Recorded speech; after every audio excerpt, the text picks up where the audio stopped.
Hola y bienvenidos a Cooking Meat. Soy yo, Chef Pat, y hoy tenemos un episodio muy especial para ustedes. Así, ven conmigo a la Isla del Encanto para comer lechon. Carajo! You guys, I am so excited for this. This is the final episode of season 2, the finale. And for the grand finale, I'm cooking one of my specialties. We're gonna be making lechon, the whole lechon. Look at this big old piggy. We're gonna cook this guy right out in my backyard. Lechon comes from Spain. Pigs come from Spain. All the pigs and wild boars that are in the United States right now all came from Spain. The scourge of a nation, the wild boars. So lechon is actually made in almost every single country that Spain colonized. It's super famous in the Philippines, in Puerto Rico. There's a whole town in the mountains dedicated to it. Dominican Republic, in Mexico, almost anywhere where Spain has been, there are now pigs being roasted to perfection. So we're gonna do this the way I learned how to do it. I learned how to do this in Puerto Rico and I incorporated a little bit of style from the Philippines, but it always turns out pretty good. I hope this works because this is a much bigger pig than I expected. We'll see if we can get this done today. We'll start by separating the flesh from the skin, making a bunch of meat pockets, and seasoning this guy up. Let's get cooking. So for a lechon seasoning, it is very simple. 2 parts salt,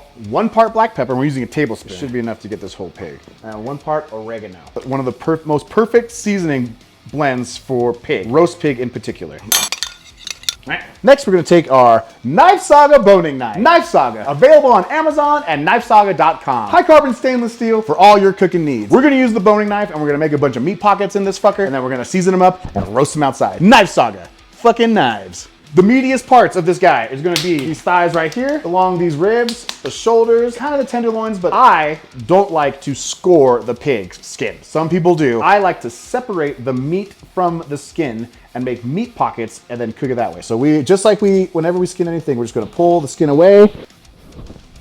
It's looking good for the inside. And then for the outside, we'll kind of come from the back. Okay, my knife is right there. Instead of peeling this all back, I'm just gonna kind of dig this deep meat pocket out a little bit more. Fit my whole hand in there so that'll get all the seasoning into that leg, and we haven't scored the skin. So the last one we're gonna do is the shoulder. Oh yeah, so then we get our hand all the way in here, all the way back to that top shoulder, and we got a little pocket. There we go, look at that. So we can season almost this whole shoulder on the outside of it and the inside of it. And that's pretty much what you wanna do. You got your back leg, we got the ribs, we got the front shoulder, the face, we don't need to do anything to it because we're gonna get the inside of it. So now we're just gonna flip to the other side, do the same thing. This is about a 60-pound pig. I asked for a 50-pound pig, got a little bit bigger than what I asked for. You know, yeah, sorry I'm not describing things too much right now, but as the kids are saying, I'm locked in. That's right, fellow TikTokers. It's the jizz. So the kids are saying the jizz, right? Kids are jizzing all over each other. Hey, no cap. Girl's got a fat ass. For real, for real. Hey, it's getting litty up in here. So we got all of our meat pockets. We got meat pockets on all the big chunks of meat, the back legs, front shoulders, all along the sides of the ribs. We're gonna season all the meat pockets. So we give a pretty generous portion of seasoning in here in this meat pocket. We'll get this rib pocket. We're not gonna have a meat hand or a seasoning hand here. Both hands will be dirty. We're doing this old-fashioned way, and we're gonna use all that seasoning anyway, so whatever. We've basically seasoned most of the meat of both these back legs without having to take the skin off, and we're still getting a direct seasoning on the meat, which is exactly what we want. So now we're gonna season the inside of this whole cavity real good. Don't be afraid to get dirty. Sprinkling it in there is not gonna get it super evenly coated, but look at that. Look how seasoned those ribs are. It's a direct seasoning on the ribs. So we're gonna use this last little bit of seasoning for the inside of the face. We got cheeks this time. It's gonna be a good day. The inside of the skin is seasoned. Once this skin starts to crisp up a little bit, we're gonna baste it and then we can kind of sprinkle a little seasoning as we go along, but the outside doesn't really need to be seasoned. So I'm gonna wash my hands and we're gonna stick this guy on a stick. Let's do it. All right, we did it. We didn't get to film this part because Ricky had to help me shove this rod through this pig's ass. And that's how you know you have a real friend. All right, so the next thing we're gonna do is we're gonna try and tie this. What we're doing now is we're gonna tie the legs to the pole and we're gonna pin the ears down. We're pinning the ears down because the ears will cook first. We're gonna pin them against its head like that. We're gonna pull it over. We're gonna stick our loose end through the loop. Tighten this down as much as we can. Tie this up tight as we can. So next thing we're gonna do is we're just gonna try and tighten these guys up a little bit and we're gonna pinch it around. So we got our pig tightened up. Because this is a homemade makeshift one, we're gonna add a couple extra ropes just to make sure, but I'm pretty sure this is gonna fucking work, you guys.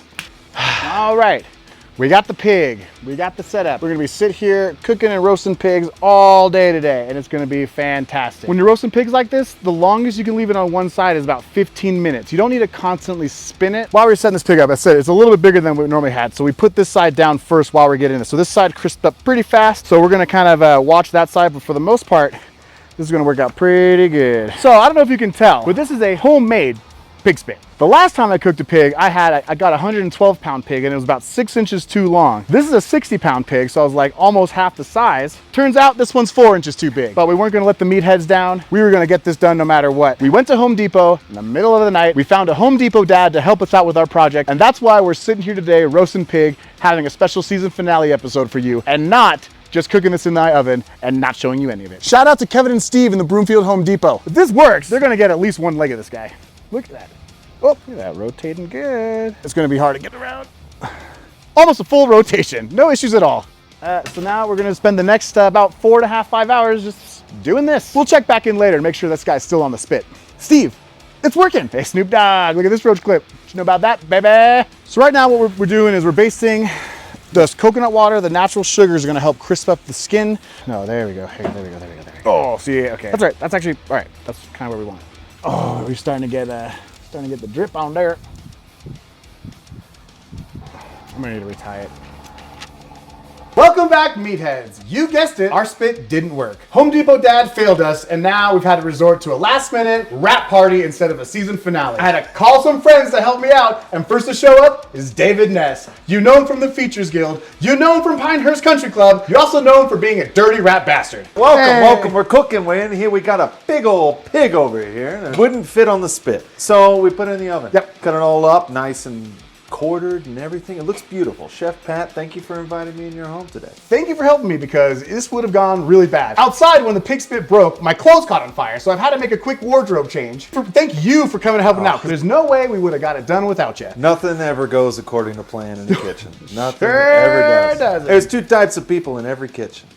You got felons and those who haven't been caught yet, you know, and it's unpredictable. It's completely unpredictable. I'm a felon. So what's the story behind the Home Depot? When we realized the pig was too big for our spit, we went to Home Depot with an idea to build our own, and we found a guy who works there. You know, he wanted to be an engineer, but now he's working at Home Depot. So we came up with a plan. He got out his little notepad. I mean, he had some measurements, and so he got really into it. Full dimensions and everything. He became our Home Depot dad, Jesus Christ. and he utterly failed us. Sponsored by Lowe's. Instead of the final episode, we've just decided to have a wrap party. So we're wrapping season 2. We're gonna invite all our friends, have a big cookout. We're gonna drink a lot of beer, right? And drink a lot of beer. Oh, I love all the right, beer. here we go. First on the scene, we're gonna do the rib cage. I had to split this guy in half.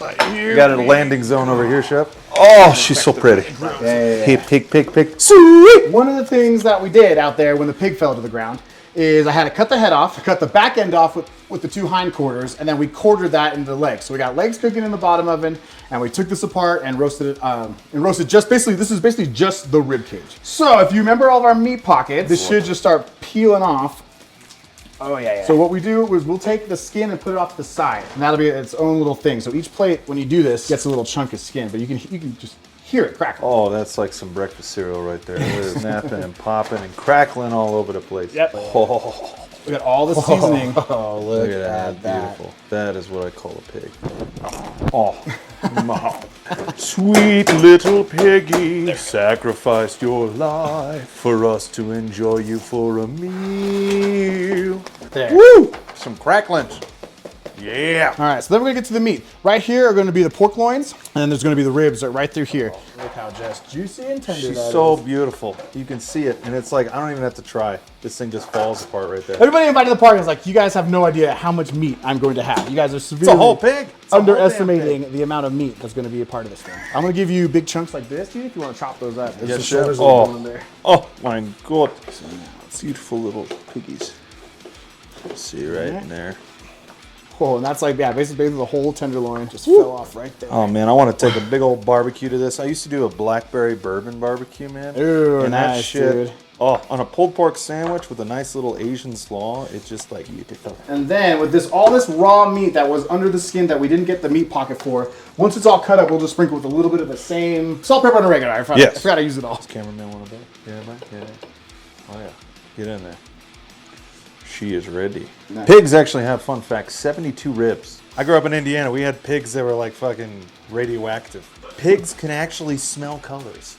All right, Dave, important questions, man. Yeah, what's up, my man? Day shift or night shift? Oh, man. I worked night shift for a majority of my career.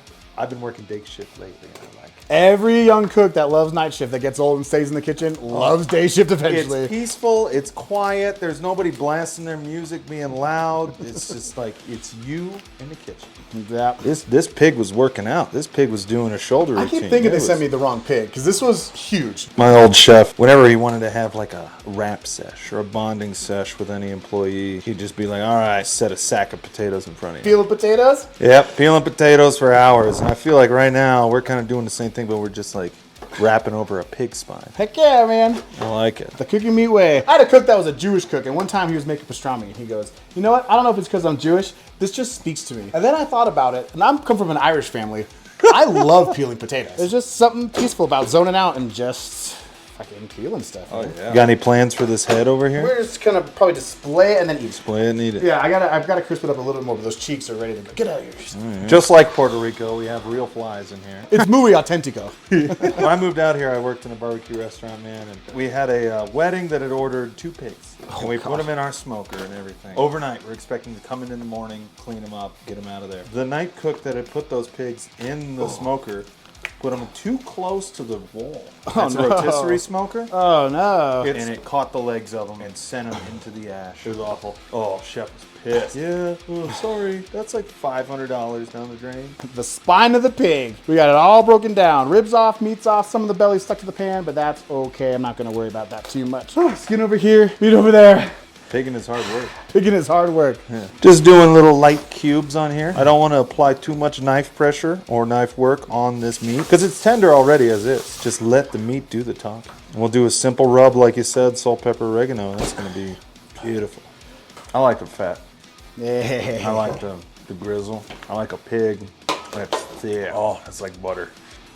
You ever had cricket before? Yeah. Oh, hell yeah. Yeah, I love cricket. I used to do it like in college. My roommate was an entomologist, so he would raise mealworms and crickets, and we would have like stir-fry days, and we would do cricket tacos, rice that was actually mealworms. Insects are the pig of the future, I'll be honest. We're going to run out of meat soon. Don't say things like that, David.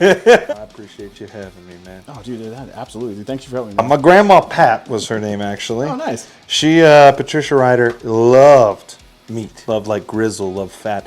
On her 97th birthday, she had me cook a steak for her. I want it as bloody as you can make it. There we go. I get 1 a year, the doctor says. I mean, she lived to be 101, and she loved meat. Dang, 1 steak a year? I would die. Right now, I'm sitting about 1 steak every 2 days. Now, if you aren't smoking that weed out there, you should. R.I.P. that bong in the spirit of this pig.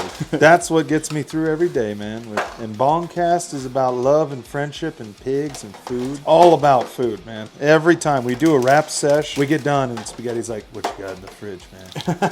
You got any food? See, that's one of the 178 ribs that a pig has right there. You know, actually, like, little ancient gnomes used to use that for their hunting rituals when they were hunting pigs. Like, pigs were giants to gnomes. Like, it's nuts, man. Like the Stewards and the Harfoots. All right, well, I think we got enough for now. Yes, chef. We'll put this out, and then the 3 of us will have a party for ourselves. Man, I can't believe we salvaged that pig. Any moment now, they'll all be showing up to celebrate the end of season 2.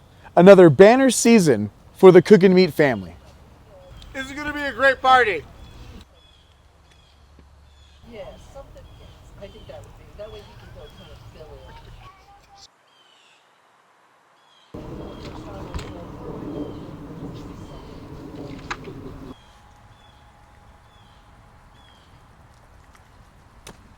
in. Hey, you want more pork?